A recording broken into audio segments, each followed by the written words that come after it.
everybody is hyped up about a superstar tight end that's coming out. I'm hyped up about the tight end too that I think people are sleeping on. But Jack, you're digging deeper. Talk to me about your tight end fancy. So this is my tight end too.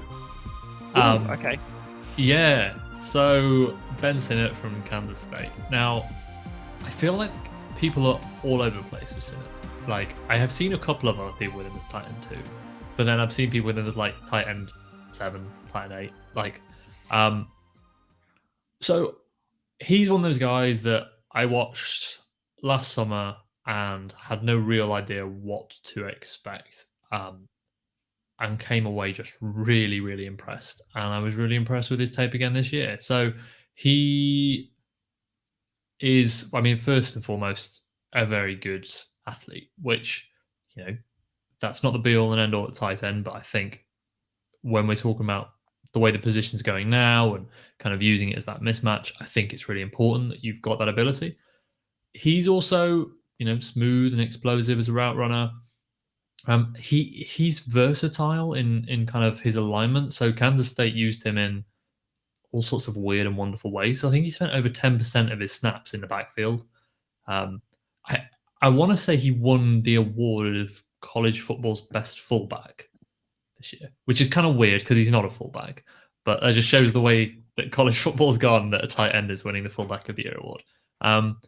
But he can play in line. Like, he's a solid inline blocker. I think he's a good blocker in space. Like, if you think of him more as that F rather than the inline Y. And he's a really tough player, which I know that's kind of a bit like coach speak, like competitive toughness. But if you think of all the best tight ends in the NFL, they all have that kind of mean streak and toughness when they're on the field. Yeah. I do think that is an important part of the equation. And then I like him after the catch. Like, he had 14 forced missed tackles last year, which I think was 4th amongst all tight ends in college football. He can create his own yardage, which I think is, again, when we're talking about difference makers at tight end, where it's quite difficult to find them, I think that ability after the catch is a really important one. So that's why I'm higher than most on Sinnott.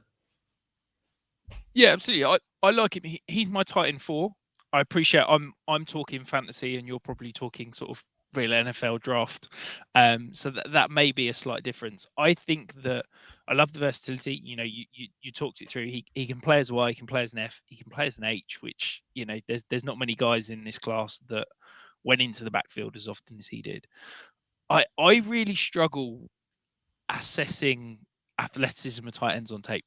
And I did it last year where I talked about Zach Kuntz as a guy that I thought looked unathletic, and then he comes out as the most athletic tight end we've ever seen in the combine. So, yeah, I think that's perhaps a slight flaw in my evaluation when I'm watching tape. But I thought that he lacked athleticism. I thought he lacked kind of wiggle. I thought he lacked a little bit of explosion. So I'm fascinated to see how he's going to test over the next few days at the combine, to see where he comes in.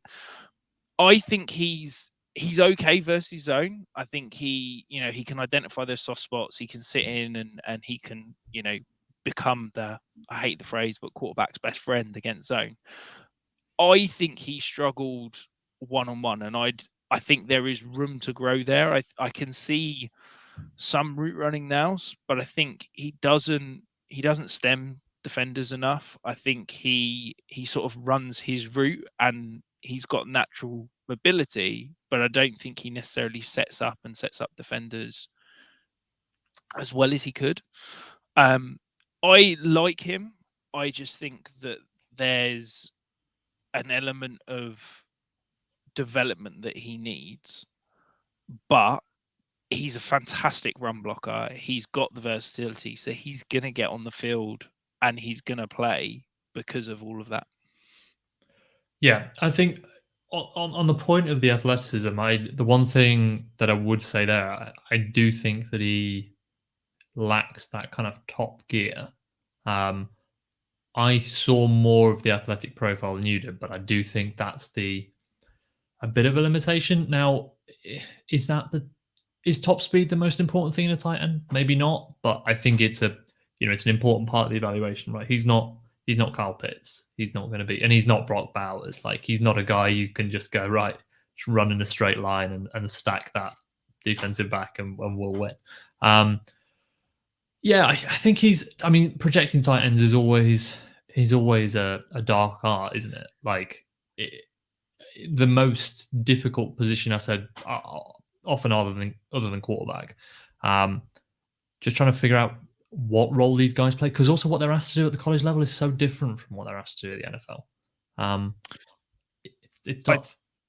I think the problem is that tight end is, for me, the most landing spot dependent position in all of football. The problem is that we, and I use the royal wheelie in terms of everybody, I think, is terrible at understanding what is a good landing spot for tight ends.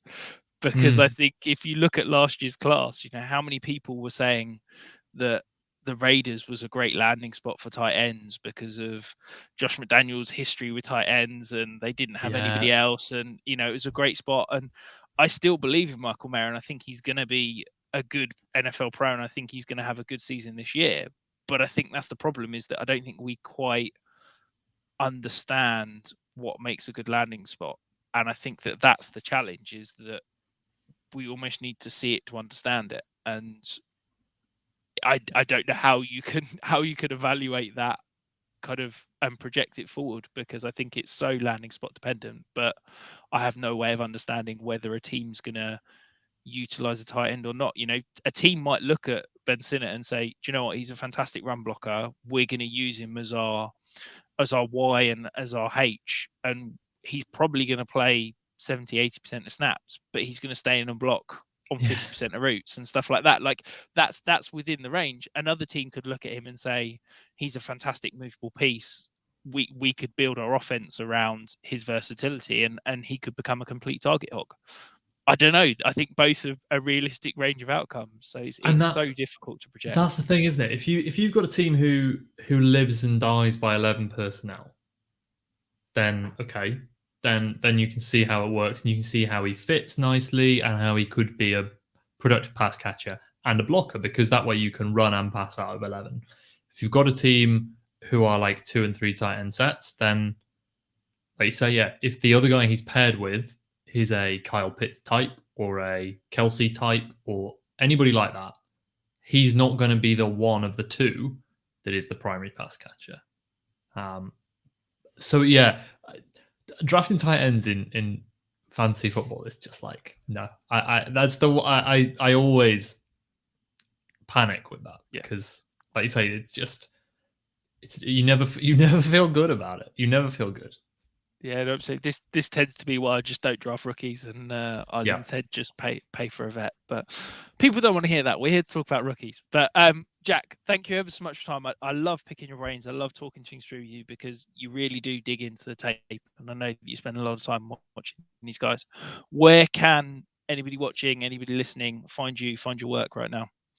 Follow me on Twitter. Best place to find it. I'll be doing film breakdowns and all sorts for the draft. Twitter handle is Jack_Brentnall. Amazing. Well, thank you ever so much. It's been great chatting things through with you. Go and check out Jack's work, because, as I said, he is awesome. I do love his film breakdowns and what he's putting out. It's well worth it. We'll be back next week with some more mock drafts, some post-combine breakdowns, and, of course, getting ready for free agency.